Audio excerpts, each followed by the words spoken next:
It is the biggest business story of July 2026. NVIDIA is sitting at an eye-watering $5 trillion valuation. OpenAI is burning through billions of dollars in cash, and behind closed doors, venture capitalists are quietly throwing their hands up in absolute panic.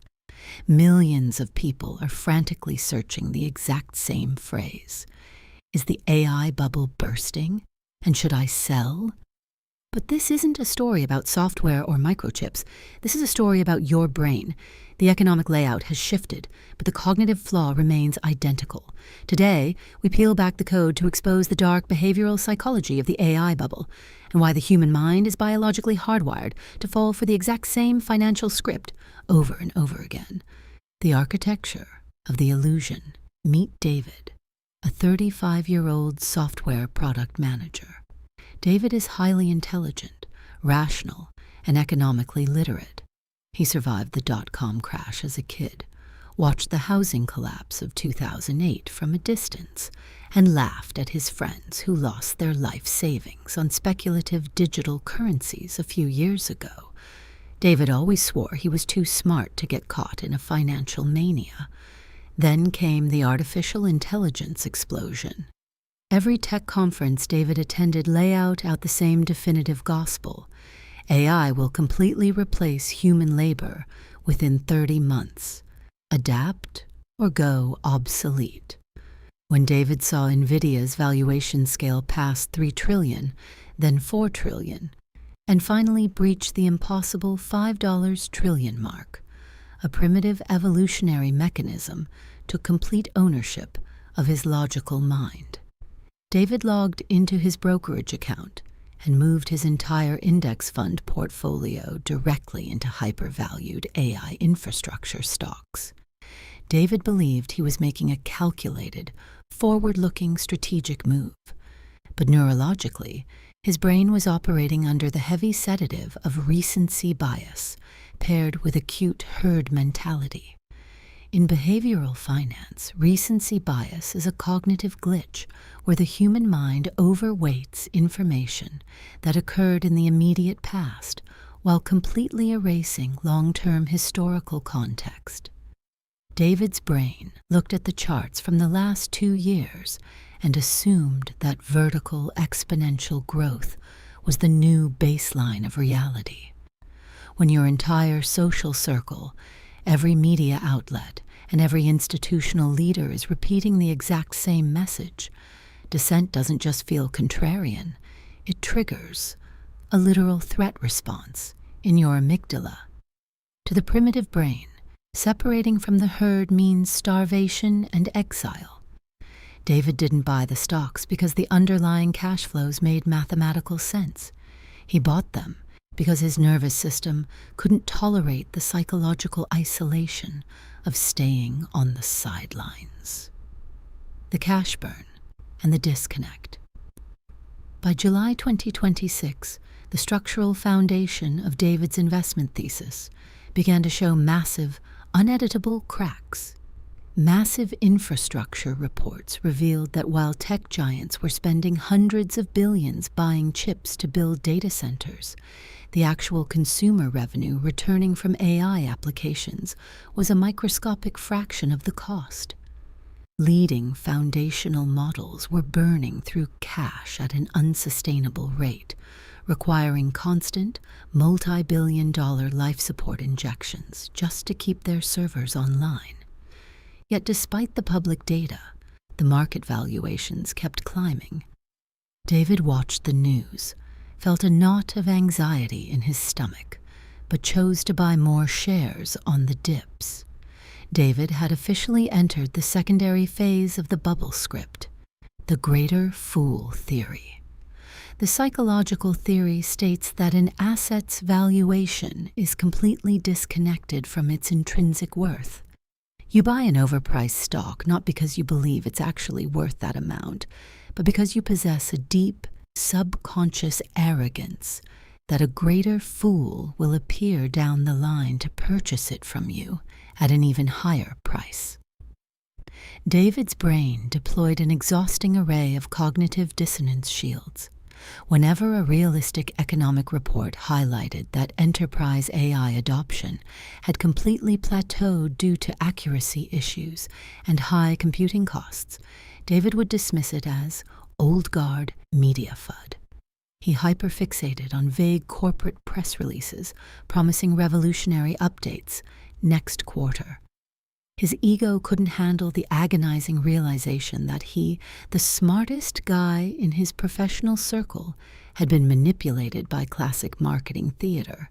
He weaponized rationalization to protect his identity, trading his actual financial security for the comforting safety of a shared delusion.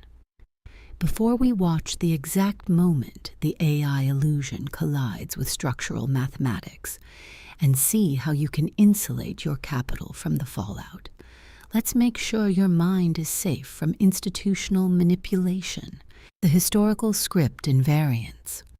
What David failed to realize is that his modern AI obsession is a beat-for-beat biological replay of human history. The technology changes, but the psychological script is completely invariant. In 1999, investors poured billions into companies with zero revenue simply because they had .com in their name. The narrative was identical. This is a fundamental shift in human civilization. The old rules of economics are dead. When the .com bubble burst, $5 trillion in paper wealth vanished overnight. Not because the internet wasn't revolutionary. The internet did change the world, but because the timeline of human adoption will never match the speed of venture capital greed. David was making the classic error of confusing a transformational technology with a viable near-term investment vehicle. AI is a powerful tool, just like the railway in the 19th century or the fiber optic cable in the 1990s. But during every single technology cycle, the infrastructure builders overbuild by 400%. Retail investors lose their minds at the peak of the valuation curve. The bubble bursts. The early capital gets completely wiped out, and only then, 10 years later, does the technology mature into a stable, quiet utility. The Sovereign Capital Protocol. How do you survive the July 2026 market pivot? You don't panic sell everything in a blind rage, and you don't hold on out of ideological stubbornness. You execute a psychological reset called the Sovereign Capital Protocol. Step 1.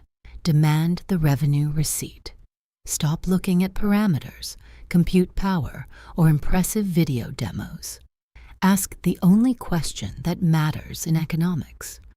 How many regular enterprises are actively paying for this software because it directly adds to their net income?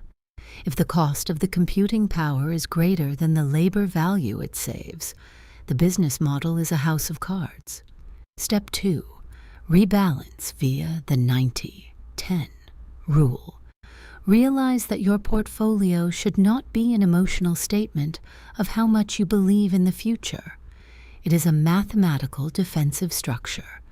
Move your surplus capital out of the single-stock hype concentrations and reallocate into highly liquid, cash-generating, unglamorous sectors that survive regardless of whether an algorithm can draw an image or write an email. Step 3. Kill your ideological bias. David ultimately saved half of his capital because he had the raw courage to admit he was wrong. He looked at his portfolio, acknowledged that he had been manipulated by recency bias and herd mentality, and hit the sell button on his most overexposed positions. He took his losses, stepped out of the echo chamber, and realized that it is infinitely better to be a humbled observer with intact capital than a proud genius going bankrupt. The AI bubble of 2026 is not an anomaly. It is a mirror. It exposes the unchanging architecture of the human animal. Our desperate, primitive craving for an easy shortcut to abundance, our terrifying susceptibility to social conformity, and our endless capacity to look at history and whisper, but this time is different. It is never different. The rules of gravity apply to computers just as much as they applied to railroad tracks and tulip bulbs. Stop letting venture capital marketing boards run your nervous system. Step away from the stock tickers, turn off the hype feeds, and realize that true wealth isn't built by finding a greater fool. It is built by the slow, boring, unglamorous mastery of your own discipline. Are you holding overvalued tech shares right now, praying that the AI bubble doesn't pop? Or have you already stepped off the treadmill to protect your cash? Let's have an honest, emotion-free economic discussion in the comments below. Give this video a like if you're ready to protect your sovereignty, and I'll see you in the next one.